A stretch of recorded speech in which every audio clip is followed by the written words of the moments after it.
Welcome to tech cookies. நாம இன்னைக்கு பார்க்க போகிறது ethernet to fibre optical media கன்வெர்ட்டரோட ரிவ்யூவை. வாங்க வீடியோக்குள்ளே போகலாம்.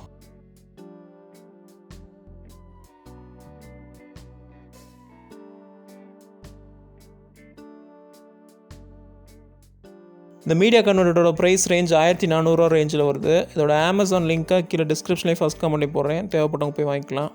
இந்த மீடியா கன்வெர்ட்டர் எதுக்கு யூஸ் ஆகுன்னு பார்த்தீங்கன்னா, நம்ம பிசியிலேருந்து வீடியோவை ஈத்தர்நெட் மூலமாக ஆப்டிக்கல் பைப்பர் ஆப்டிக்கலை கன்வெர்ட் பண்ணிவிட்டு வெகு தூரத்துக்கு கிட்டத்தட்ட 20 கிலோமீட்டர் வரைக்கும் இந்த டிவைஸ்னால் அனுப்ப முடியும்.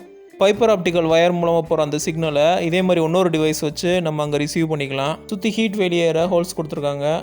இதுக்கு 5 வோல்ட் பவர் கொடுக்கணும். இது எதுக்கு யூஸ் ஆகுன்னு பார்த்தீங்கன்னா, ஒரு லைவ் வீடியோ ஒரு இடத்துலேருந்து இன்னொரு இடத்துக்கு நம்ம வயர் மூலமாக கடத்துறதுக்கு. அதோட சைடில் பார்த்தீங்கன்னா டிஎஸ்ன்னு சொல்லிட்டு ஆப்டிக்கல் போர்ட் இருக்குது. இது மூலமாக நம்ம டிரான்ஸ்மிட் சிக்னலை இது மூலமாக அனுப்ப முடியும். ஆர்எக்ஸ்ன்றது ரிசீவ் சிக்னல். அது மூலமாக நம்ம சிக்னல்ஸை ரிசீவ் பண்ண முடியும். லேனை இன்புட் கொடுக்கறதுக்கு லேன் போர்ட் இருக்குது.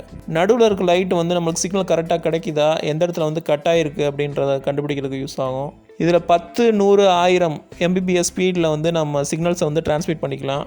கிட்டத்தட்ட 20 கிலோமீட்டர் வரைக்கும் நம்ம ஆப்டிக்கல் வயரில் இந்த சிக்னல்ஸ் அனுப்ப முடியும். ஒரு ஆப்டிக்கல் வயரில் நிறைய கோர்ஸ் இருக்கும். அதிலே ரிசீவ் பண்ணலாம், டிரான்ஸ்மிட்டும் பண்ணலாம்.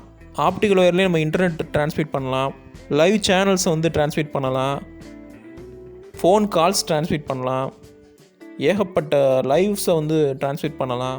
இந்த மாதிரி ஏகப்பட்ட ஆப்ஷன்ஸ் அதில் இருக்குது. இதே மாதிரி ஏவியிலேருந்தும் ஹெச்டிஎம்ஐலேருந்தும் ஏகப்பட்ட சிக்னல்ஸை ஆப்டிக்கலுக்கு கன்வெர்ட் பண்ணிவிட்டு டிரான்ஸ்மிட் பண்ணுற ஏகப்பட்ட டிவைஸ் இருக்குது. ப்ரொஃபஷனலுக்கு தான் இந்த மாதிரி டிவைசஸ் தேவைப்படும்.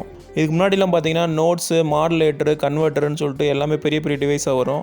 இப்போ தான் கொஞ்சம் எல்லாமே சின்னதாக மாறி வந்துக்கிட்டு இருக்குது. பைப்பர் ஆப்டிக்கல் பற்றி இன்னும் நல்லா தெரிஞ்சுக்கிற வீடியோ வேணும்னா கீழே கமெண்ட்டில் கேளுங்க. நிறைய டிவைஸ் நம்ம அன்பாக்ஸ் பண்ணுறதுக்கு, ரிவ்யூ பண்ணுறதுக்கு ட்ரை பண்ணலாம்.